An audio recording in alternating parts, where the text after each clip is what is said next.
name is Sara Strick, and I am 610 Magazine's Artist of the Month.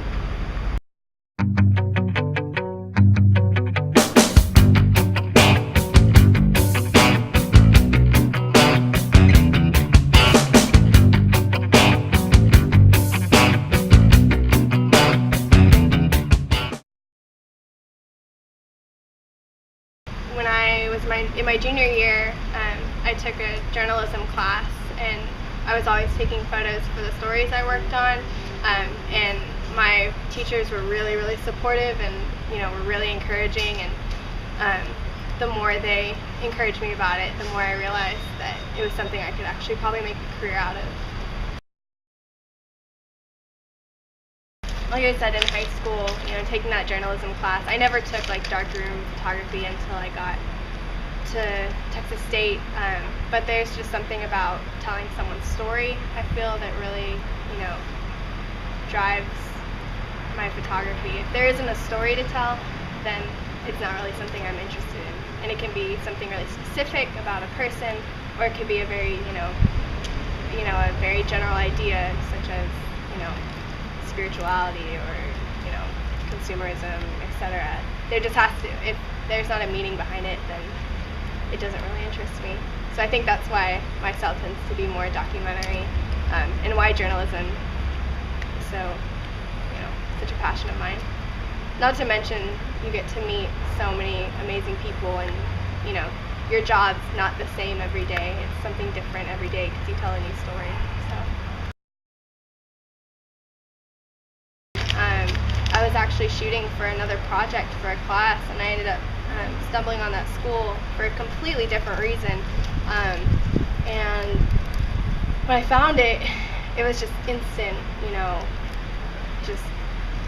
I was blown away by it. There were so many pieces left behind, and, work still on the wall, and, kids' names scribbled on lockers as I peered in, and toys and chairs, and, you still felt like there was a presence there, and you could tell there was still a story to be told. And as I did more research and made phone calls and got in touch with the school district, we actually come to find out that, San Marcos, Consolidated ISD was a lucky school in the fact that they got funding to build new schools. That school was just too old to maintain. But I think in a way it represents a bigger problem at hand with schools being shut down and, education just going in the wrong direction. I feel like the photos are a metaphor.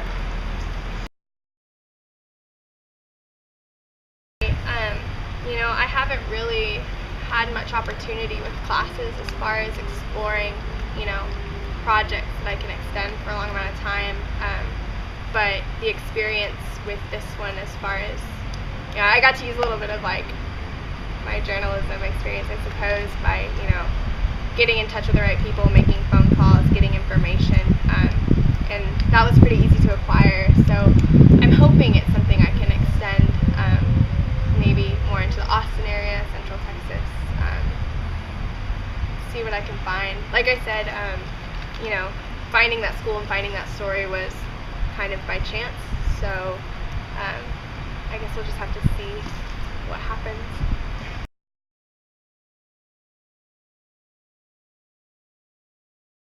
They want to see the book when it comes out.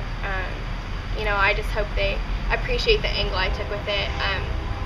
When I went, they didn't really ask me too many questions. I was doing all the question asking, so they may not fully understand what my book is about, because it's not totally about their school, it's about the bigger picture.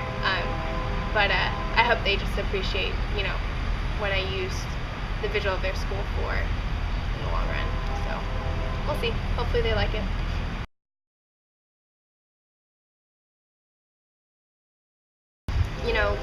Learn the ropes first about photography. Photojournalism is very complex, is where you need to have the aesthetic skills to produce quality photographs. I mean, you're making art with these photographs, but you also need to understand what you're trying to say. If your photo doesn't tell the story, then you're not doing your job. So, I mean, I would just advise going out and finding stories to tell. If you're in school, definitely getting involved with a publication, especially if it's something you want to make your career. No newspaper or magazine is going to look at you seriously if you don't already have your name in print, if you don't have experience doing it as a job. So just getting your feet wet, learning, and building your skills while you can. That's the most you can do. So, and constantly shooting. Shoot. Lately, I've noticed sometimes I tap a little bit more into a conceptual side that's more focused on form, and shape and light, which are elements I forget when storytelling, but it's weird. I'm kind of in a conflict right now because my interests are going two very different ways. But I would say finding something deeper to, the image is what draws me to it. I don't want anything to be surface level. It needs